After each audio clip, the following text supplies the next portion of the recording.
देखिए, दमन के दौर में सबसे पहले इन्होंने बिजली काटी जी।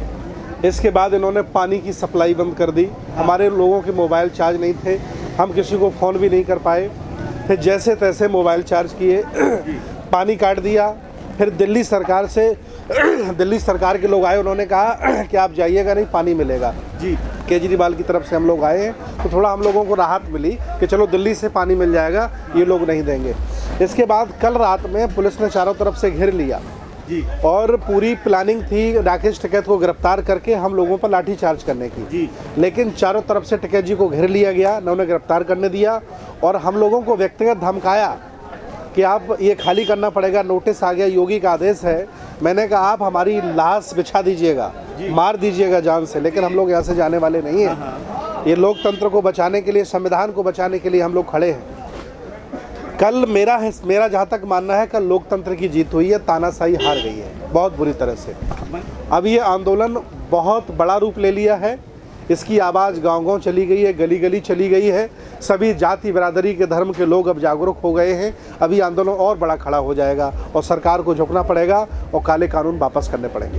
मंत्री, जिस तरीके से पूरी प्लानिंग थी कि यहाँ इस आंदोलन को कुचलने की, दिन में ही हजारों जो है मतलब फोर्स आ चुकी थी, तो क्या वो भयभीत वाली स्थिति थी? रात जो है जो वो सारी फोर्स यहाँ थी? कल पीएसी, पैरामिलिट्री फोर्स, अर्धसैनिक बल, पुलिस, दिल्ली और उत्तर प्रदेश की सारी पुलिस ने घेर लिया था।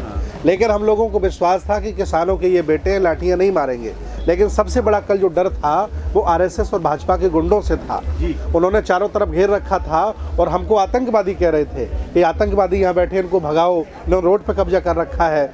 हमें पुलिस से डर नहीं है, वो किसान का बेटा है, वो हमें नहीं मारेगा। लेकिन ये सही मायने में जो चोर हैं, ये कल लाठियाँ लेकर के और डंडे लेकर के हम लोगों को मारने आए थे, लेकिन वो भाग गए हैं। जिस तरीके से जो है मंच से आह्वान किया गया रात जो है राकेश टिकैत जी ने कि हमें चारों तरफ से जो है पुलिस के साथ साथ जो है भाजपा और आरएसएस के गुंडों ने घेर लिया, तो उस समय क्या माहौल था? किस तरीके से आप अपने बहुत बड़ा मंजर था, इतनी भयानक डर हम लोगों को लग रहा था। हम बौद्ध भिक्षु में बनते हैं, फिर भी हम लोगों को डर व्याप्त था।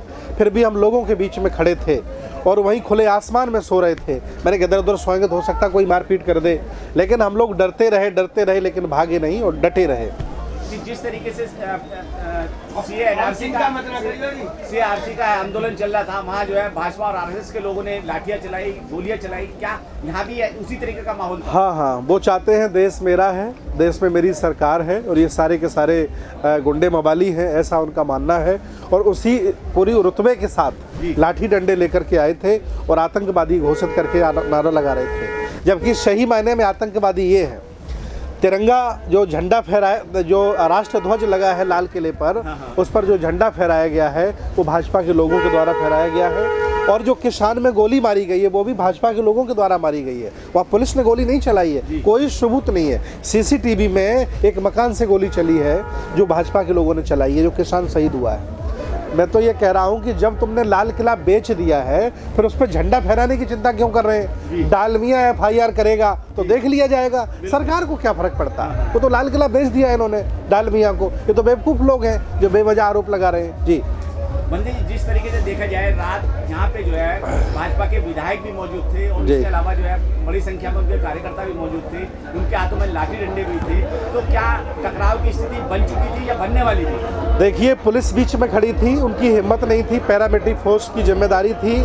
अगर किसान पर एक भी आँच आ जाती, मंच से कहा गया कि अगर एक भी हमें आँच आई, कोई भी तकलीफ हुई, तो सारी जिम्मेदारी प्रशासन की है, शासन की है। फिर शासन प्रशासन ने ही भाजपा के लोगों को भगा दिया। जी जिस तरीके से जो है गोदी मीडिया इस किसान आंदोलन को कुचलने की अहम भूमिका निभा रही है और कहीं ना कहीं पूरे देश को भ्रमित कर रही है, क्या कहेंगे गोदी मीडिया के लिए? कल शासन प्रशासन के साथ गोदी मीडिया खड़ा था। हमारे लोग कम हो गए थे, उसकी फोटो दिखा रहा था और पुलिस की भीड़ दिखा रहा था। कह रहा था इतनी पुलिस आई है, अब किसानों को भगा देगी, ये कर देगी, वो कर देगी। लेकिन मुझे मालूम था कि झूठी खबर दिखा रहे हैं। रात में भी यहाँ कम से कम 5000 किसान था। ऐसा नहीं कि हम 100, 200, 500 लोग रह गए हों, ये अफवाह फैलाते हैं। ऐसा कोई टेंट नहीं जिसमें 100, 200, 500 लोग नहीं लेटे हैं। मंच पर हमेशा 1000 लोग बैठे रहते हैं। ये अफवाह फैलाई गई कि वहाँ कोई नहीं बचा है और वो अपने कैमरे में पुलिस को दिखा रहे थे, ये आम जनमानस को दिखा रहे थे कि आंदोलन कमज़ोर हो गया। लेकिन आंदोलन कमज़ोर नहीं हुआ है और गति से चलेगा वो आंदोलन। जिस तरीके से जो है दिल्ली सरकार ने इस आंदोलन को समर्थन दे दिया, मनीष सिसोदिया भी यहाँ जा रहे थे, क्या लगता है कि आपके आंदोलन बहुत गति पकड़ेगा? देखिए, हम तो उम्मीद करते हैं देश भारत के सभी लोगों से, और उन सभी लोगों में राजनीतिक पार्टियां भी आती हैं, उन्हीं में धर्म आते हैं, उन्हीं में समाज आता है। हमने सबसे अपील की है कि आप भी, अगर आपकी शर्म आंखों में पानी बचाओ तो आप भी अपील करें। अखिलेश यादव ने भी टिकैत जी से बात की है। मैंने एक बार प्रयास किया है, सबसे कहा है कि ये आंदोलन किसी एक व्यक्ति का मत बनने दीजिए, ये संयुक्त मोर्चा का आंदोलन बना रहने दीजिए, क्योंकि व्यक्ति बिक सकता है, समाज नहीं बिकता है।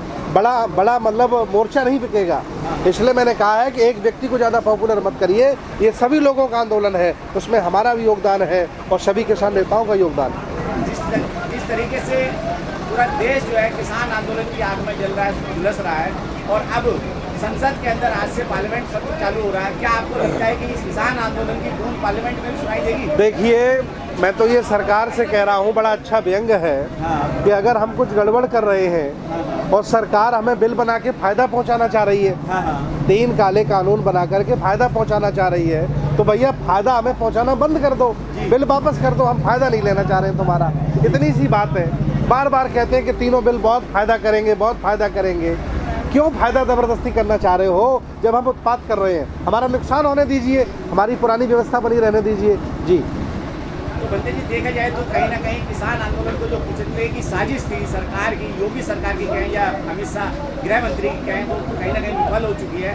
तो आपका क्या मानना है कि अब सरकार बैकफुट पे आएगी या नहीं आएगी? देखिए, लोकतंत्र का मार्ग छोड़ करके सरकार तानाशाही पर उतर आई है जी। वो आज भी बल प्रयोग करके हम लोगों पे लाठीचार्ज कर सकती है, कल भी कर सकती है, उसके जब मन में आएगा तब लाठीचार्ज कर सकती है। उन्होंने मंसूबा बनाया हुआ है कि आंदोलन हम चलने नहीं देंगे जी। लेकिन जब कम लोग उन्हें दिखाई दिए तब उन्होंने मौका तलाशा। लेकिन अब अपील करता हूं आपके माध्यम से सब लोगों से कि हमेशा यहाँ 1 लाख लोग बने रहें। देखते हैं कितनी फौजें बुलाते हैं, कितनी पुलिस बुलाते हैं और किसानों को पिटवाते हैं।